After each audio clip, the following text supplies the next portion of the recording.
Jeg har, jeg har 1 år, kanskje 2 år, med denne voldsomme populariteten. Etter hvert kommer jeg vel til å flytte på en hytte og skrive filmmusikk et eller annet sted og sånn. Jeg har ikke lyst til å, jeg håper i hvert fall at jeg ikke blir så høy på meg selv at jeg prøver å være fjortisidol når jeg er 40, liksom. Så, men mens jeg er i denne situasjonen nå, så har jeg bare lyst til å skuffe færrest mulig folk, da. Men du sier at du regner med et par år, at du skal liksom leve med denne suksessen, så skal du gjøre noe Er det for mye? Nei, jeg vet ikke. Hva tror du? Nei, jeg klarer absolutt et par år. Ja. Og jeg vet jo at det blir jo ikke sånn at plutselig så er jeg ukjent. Det kommer til å ebbe litt av. Så kommer jeg til å lage, jeg har lyst til å drive med musikk. Jeg kommer til å lage mye større musikalske ting enn den Grand Prix-låta. Ja. Men jeg kommer alltid til å bli så populær igjen, ikke sant? Ja.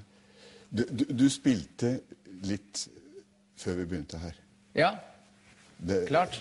Jeg har funnet ut at man kan bruke fela som en gitar. Ja. Og ja, det kommer ikke sånn alt for fin lyd ut av det, men det funker faktisk. Det er litt sånn, det er sånn sjekketriks egentlig. Det begynte som det. Men så kan man, sånn som den sangen som jeg lagde da, om hun jenta jeg ble forelsket i nå for noen måneder siden, når jeg absolutt ikke burde bli forelsket, ikke sant? Så skrev jeg en sang om henne, og nå som vi ikke er sammen lenger, så tenkte jeg, ok, da får vel resten av Norge høre det nå. Så går det sånn her da. Suddenly I'm famous and people know my name. I got 1,000 girls just waiting, and therefore it's a shame that my heart has been captured by your funny little smile. And finally I'm happy, if only for a while. People call me stupid for treating you like a queen, but I don't even worry, 'cause you're my unforeseen. And I hope that you'll be with me, if only in my dreams. But here you are next to me, and you're glad, or so it seems. And I don't know for sure where this is going still.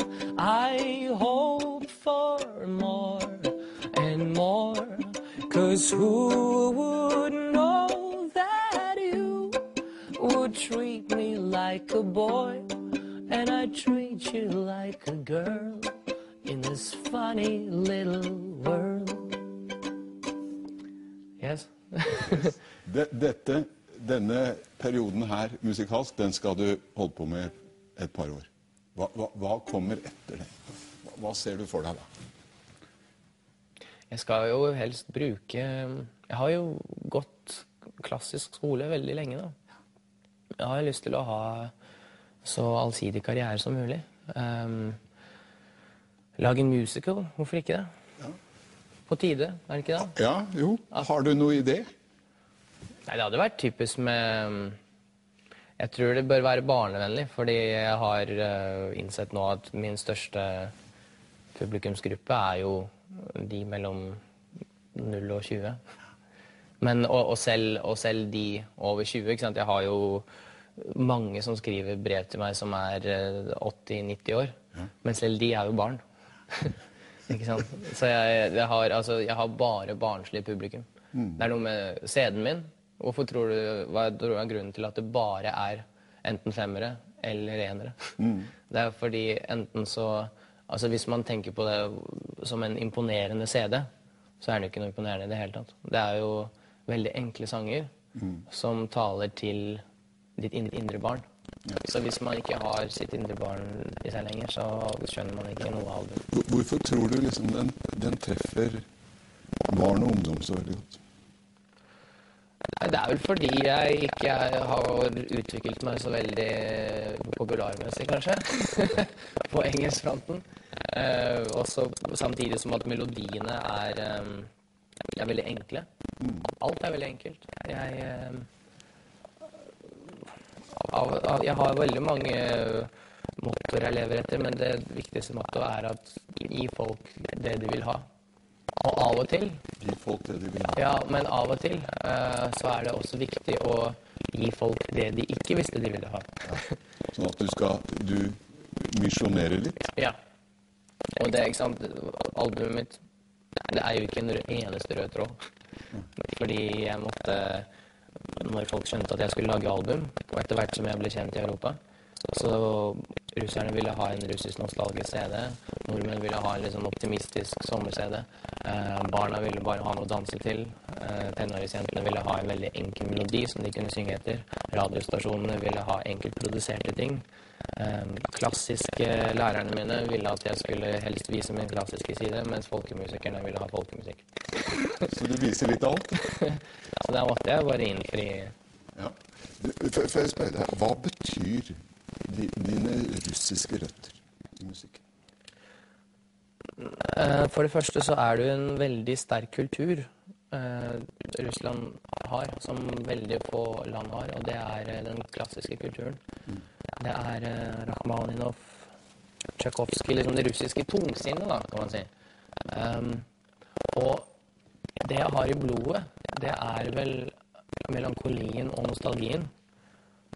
Altså, alle har melankoli og nostalgi i livet, men jeg nyter det. Det det som med russere. Det eneste at jeg ikke drikker vodka mens jeg nyter det. Det det eneste med meg. Men ellers jeg veldig typisk russisk at når jeg først trist, så elsker jeg å være trist. Jeg skriver en sang eller to. Men russere blir litt sånn... De kjeder seg litt når alt veldig fint. Og der kommer den norske siden min inn, ikke sant? For jeg elsker jo I hvert fall å ha det godt.